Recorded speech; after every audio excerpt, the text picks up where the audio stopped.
Здравствуйте все участники встречи ЮНЕТа. Меня зовут Александр Белобородов, я являюсь студентом магистратуры ХАИ.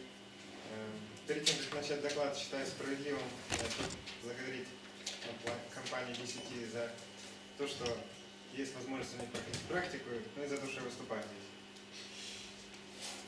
Сегодня мы поговорим с вами на тему информационной безопасности.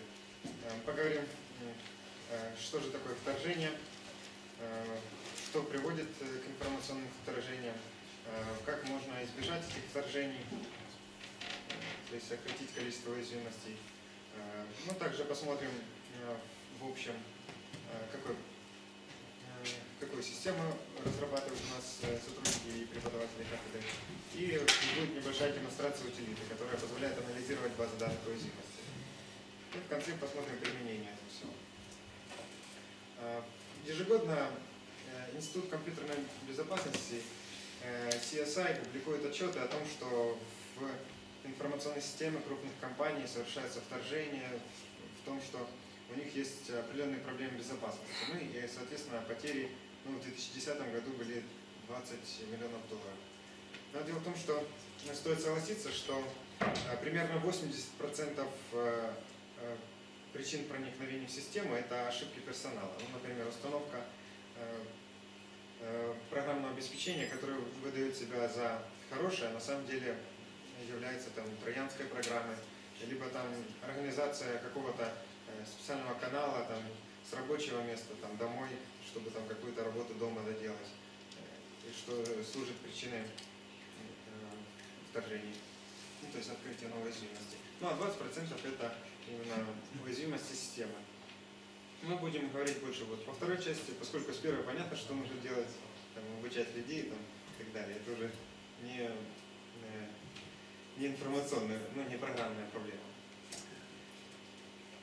Но существует, можно предложить два классических подхода для поиска уязвимостей. Первый – это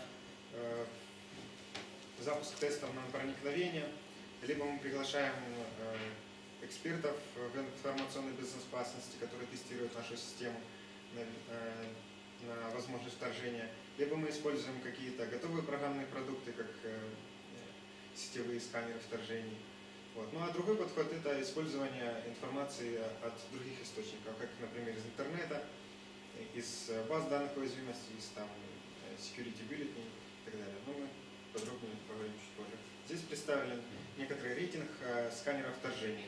Желтым это отмечено количество успешно обнаруженных уязвимостей, а красным количество ложных срабатываний. Но здесь по этому рейтингу лидирует Max Petrol. В конце презентации будет ссылка на отчет, в котором рассказывается о сканерах вторжения, поэтому здесь останавливаться не будем. Значит, мы используем общедоступные базы данных уязвимостей. Одна база другой рознь. Как, например, CV является единым поставщиком уникального идентификатора уязвимости, по которой можно однозначно определить уязвимость в разных базах данных. В ней, кроме идентификатора и описания, больше информации получить нельзя, и некоторых дат. В OSVDB поддерживается open source проекта. Sequoia – это датская компания. Она не только аккумулирует в себе базу данных уязвимости, но еще и содержит некоторый отдел тестирования, который проверяет программные продукты на уязвимости. Соответственно, потом публикует у себя на страницах. Национальная база данных уязвимости, она является наиболее информативной, использует разные метрики оценки уязвимости, то есть такие как способ проникновения, локальная либо удаленная атака и так далее. Остальные тоже базы данных. Мы отобрали 3 базы данных, которые позволяют скачивать свое содержимое в виде XML-файлов, потому что так проще обрабатывать. Мы сделали специальный алгоритм, который позволяет агрегировать эту всю информацию и помещать в нашу разработанную базу данных. Таким образом, наша БДУ состоит из 3 частей. Это первая отвечает за уязвимости, вторая часть отвечает за конфигурацию, за уязвимые продукты, версии этих продуктов. И третья сам пользователь, поскольку это там будет еще веб-сайт. В целом планируется, что у нас будет веб-сервис, который будет предоставлять API для доступа к нашей базе данных уязвимостей. Будет веб-сайт, с помощью которого можно будет просматривать информацию, используя браузер. Ну и набор некоторых программных утилит, которые используют эти API и, допустим, мониторят состояние нашей системы на уязвимости. Таким образом, запись об уязвимости у нас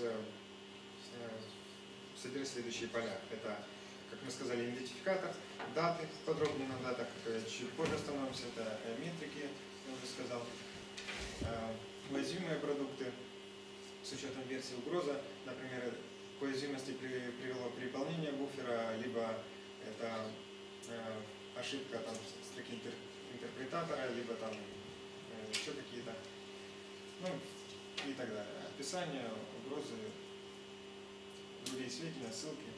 Сейчас посмотрим некоторую демонстрацию утилиты, которая позволяет анализировать базы данных уязвимостей. Для этого запустим приложение, импортируем все туда базы. Через меню импорт. Сразу, что стоит отметить, разные базы позволяют предоставлять свою информацию вот в различных видах. Например, база данных CV, она предоставляет базу данных уязвимостей в виде единого XML файла. Но раньше они предоставляли, раньше у них различались, были CAN, уязвимости типа CAN и типа CV. Сейчас CV формата не отменили, только CAN дают. Например, all items включаются. Как, например, база данных уязвимости NVD, она предоставляет информацию в виде списка уязвимостей, но уже собранных по годам. Вот здесь мы видим этот набор файлов. Ну, кроме того, они предоставляют modified, каждый день они выкладывают новый modified и resort. То есть модифицированные записи и новые записи. Ну и база NVD, она тоже дает в виде одного XML файла. Кроме того, там еще можно в виде SQL данных скачать. Вот мы сейчас загрузим базу данных уязвимостей NVD в нашу программу. Это выделяем все эти файлы. И нажимаем «Открыть». Вот. Здесь, по моему мнению, сейчас выполняется сочинение базы. Как по моему мнению, здесь хорошее сочетание именно технологии LinkQ, потому что именно с помощью LinkQ выполняется синтаксический разбор файла, или, так скажем, парсинг. И таким же способом выполняются различные выборки в статистике из нашего массива. То есть, получается, нам не нужно использовать сервер баз данных для того, чтобы делать какие-то запросы. Итак, у нас загрузилось 50 651 запись из всех баз. Также, чтобы не смотреть по всем вообще продуктам, мы отберем только операционную систему. Для этого загрузим заранее созданную конфигурацию, выберем какие-то операционные системы, которые нас могут интересовать. Вот, например, серверные операционные системы, Red Hat, Novel, Windows. Вот, внутри, что это? Это программные продукты, как мы видим, здесь учитываются все версии, и 64-разрядные, там разные модификации. Вот. И установим некоторые фильтры для получения статистики и выберем «Получить статистику». Так, мы Windows не подключили, но сейчас подключим. Вот, здесь мы получили статистику, сколько было уязвимости обнаружено в каждом месяце. Но эта статистика не наглядная. Мы лучше будем использовать с учетом с накопления. Сейчас подключим Windows.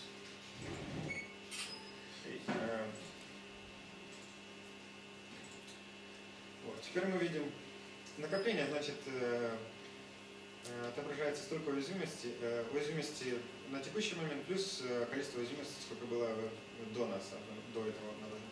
Таким образом, мы видим рост графика. Вот у нас количество обнаруженных лидирует Red Hat.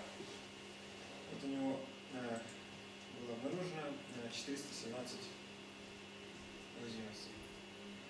потом идет Windows. Но все-таки стоит сказать, что чтобы считать график совсем полным, сюда нужно еще добавить информацию об устранении уязвимостей. Может быть, у нас производители операционной системы их очень быстро устраняют. Тогда нам не стоит бояться, что их допустим, много. Стоит только обновляться. Но другая интересная функция, я считаю, это просмотр общих уязвимостей в различных программных продуктах. Здесь с ним выделена та ячейка, которая участвовала в выборке. Здесь мы видим, есть у нас одна общая уязвимость между Red Hat Linux и Windows. Ну, здесь в диалогное окно можно посмотреть более подробную информацию, что привело к этой уязвимости. Как мы говорили, ссылки, программные продукты уязвимые, даже ссылка уязвимые, тип угрозы, ну и так далее. Даты, то, что мы уже смотрели. Вот. Ну и последнее, это, к примеру, сравнение дат. Мы выберем сейчас базу данных CV и посмотрим, сколько дней прошло между публикацией в НВД и CV. Так как мы сказали, что в CV впервые упоминается запись об уязвимости, потом НВД у себя уже публикует, то здесь именно это мы и наблюдаем у себя в программе. Видим, что здесь 19, 82, ну и так далее, не разница. Но я наблюдал, вот есть 0, я наблюдал от 0 до 400 дней разницы в публикациях между различными базами данных. Так, давайте вернемся к нашей презентации. Таким образом, наблюдая за уязвимостями, как за нечто живым, мы обнаружили их жизненный цикл, который состоит из таких этапов. Первое – это открытие, это когда уязвимость у нас становится известна какому-то кругу лиц, но она еще не опубликована на сайте, она еще даже не подтверждена. Неизвестно точно, это уязвимость или это просто какой-то дефект программы. Ну, второе – это раскрытие. В этот момент происходит публикация на сайте об уязвимости, либо на сайте производителя, либо на базах данных уязвимости. Дальше подтверждение производителям о том, что действительно уязвимость присутствует. Иногда производители не делают этого, либо подтверждают одновременно с устранением, собственного устранения, то есть это выпуск патча, либо там рекомендация отключите такую-то библиотеку, ну и применение патча пользователя. Интересно, что есть некоторый такой период между раскрытием и устранением, который называется дни риска. То есть это наша система уязвима. В этот же период выходит так называемый эксплойт, программное обеспечение, которое как бы автоматизирует действия хакера и использует эту уязвимость. Ну и с помощью нее можно, допустим, завалить соседа, если так захочется. По статье, на которую ссылка будет позже, в конце презентации, там определяется количество дней риска для различных операционных систем. Вот они представлены на этом слайде. Да. И хочется пару слов сказать еще о целой системе, которой мы занимаемся. То есть это, как мы говорили уже, использование информации об уязвимостях из различных баз, это использование информации о патчах. То есть сейчас еще нет централизованной информации о патчах, но ее можно получать, допустим, на сайте производителя. Как Microsoft публикует security bulletin в виде XML файла, там написано, какой конкретно патч, какой уязвимость устраняет. Это некоторые системы, дальше это некоторая система, которая у нас анализирует информацию о патчах, там, о том программном обеспечении, которое у нас установлено, о уязвимостях открытых. Вот. Некоторая, ну, к примеру, клауд-среда, которая нам позволит там, менять образ нашей операционной системы в зависимости от того, какая сейчас менее уязвима и так далее. И таким образом используется механизм диверсности. Итак, ссылка на сканер безопасности, ссылка на источники информации об уязвимостях, ну и какой доступ есть. Ссылки так, в порядке, как я их упоминал. Ну вот вчера я слушал вебинар по вопросу безопасности, там было про DOS и DDoS, так и рассказывали. Ну и хочется сказать, в этом году впервые в рамках международной конференции «Десерт» был проведен воркшоп по клауд-технологиям применения для решения задач повышения грантоспособности. В ноябре планируется один из семинаров Рихтекспо посвятить облачным технологиям, куда я вас приглашаю в качестве слушателей, в качестве докладчиков. Спасибо всем за внимание. Если у вас есть вопросы, прошу задавать. Александр, а расскажи, пожалуйста, ты рассказывал мне о том, что вы работаете на кафедре, там, и ты приглашал присоединиться по этой тематике. Расскажи об этом. Ну, это вот этот слайд. Я о нем пару слов сказал. Ну, мы проводим исследования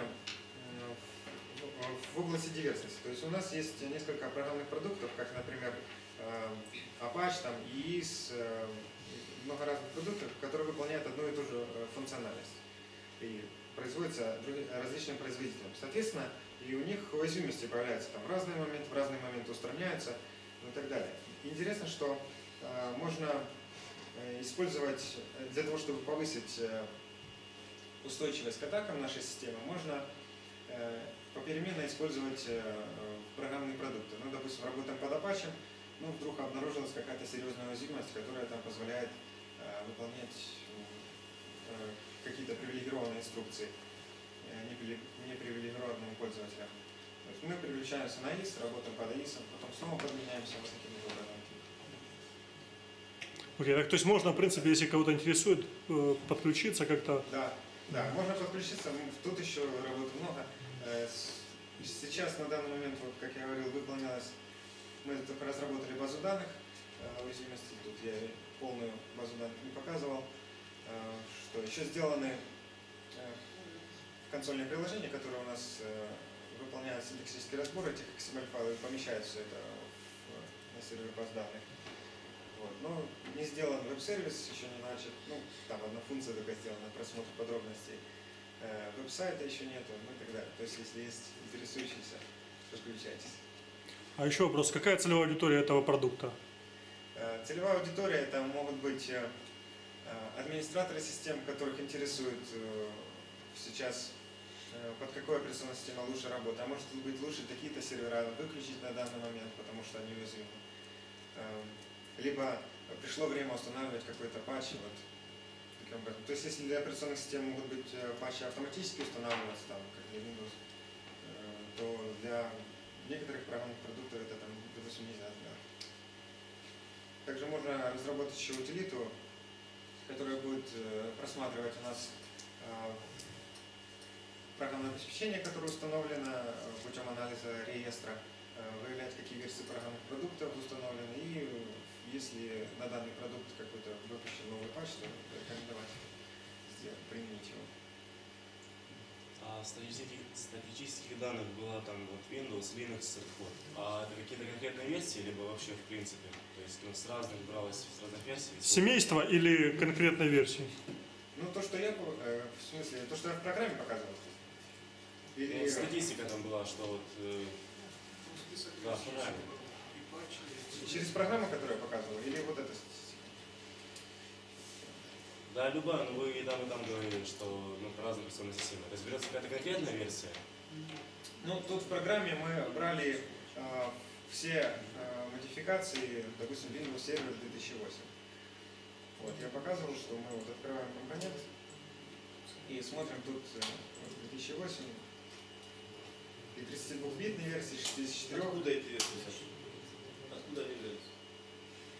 Ты сам писал? Ну, конечно, то есть предварительно, то есть я просто не показывал этот функционал. Добавляем, допустим, компонент.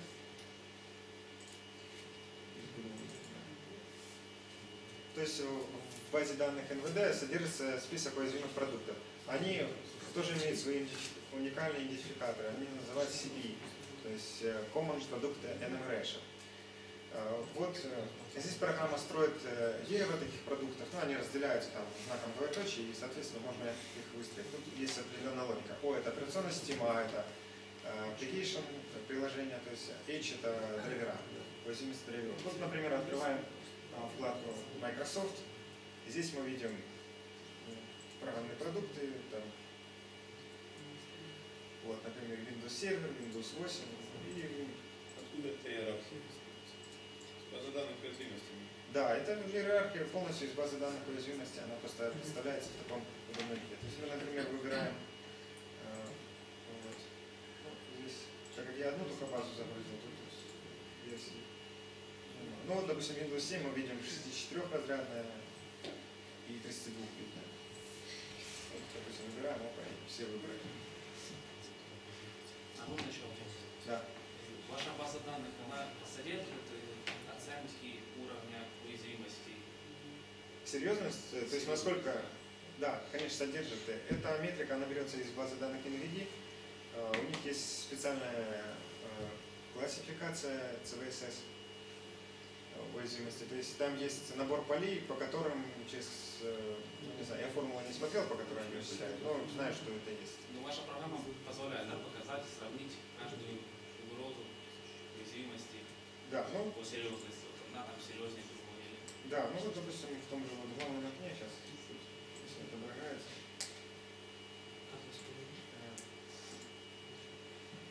Сейчас мы просмотрим. Сравнивать по количеству угроз в операционной системе не совсем корректно. Может, нужно сравнивать еще по серьезности. Ну, конечно. Ну, тут может быть комплексная формула. То есть вот здесь мы видим одна уязвимость. Вот, 4,9 метрика. Ну вот, например, мы сейчас отобразим все записи.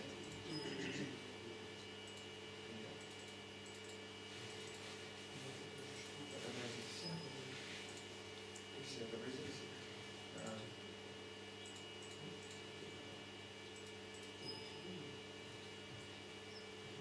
Так, ну, вот. 4,9, 5,5,0, да, вот уязвимость. Можно посмотреть ее подробности. Вот здесь то, что вы спрашиваете. Вот начинаются метрики. Вот итоговая метрика 5. Тип вектора сетевая атака доступна. Сложность низкая. Нарушение аутентификации нет. Влияние на конфиденциальность информации нет. Влияние на целостность нет. Там, на доступность частично. Вот, по вот этим параметрам вычисляется метрика скор. Есть еще вопросы? А вот эта база данных, это, ну, она вообще доступна, сформирована пользователями, которые туда там писали о багах, которые были в системе, или каким образом? Базы данных уязвимостей? Да. Ну, есть базы данных, которые поддерживаются разными институтами. Есть, как я говорил, open source база данных. Она вот, видимо, то ли security трекеров, то ли из баг трекеров занимает информацию, то ли из тех же с NVIDIA вынимает, получает информацию. Вот. А есть те, которые поддерживают целыми институтами безопасности. Вот как я сказал, Сикония, она содержит еще и отдел по тестированию на уязвимости. Одна другой рознь. Все по-разному. Спасибо. Давайте, Саша, поблагодарим.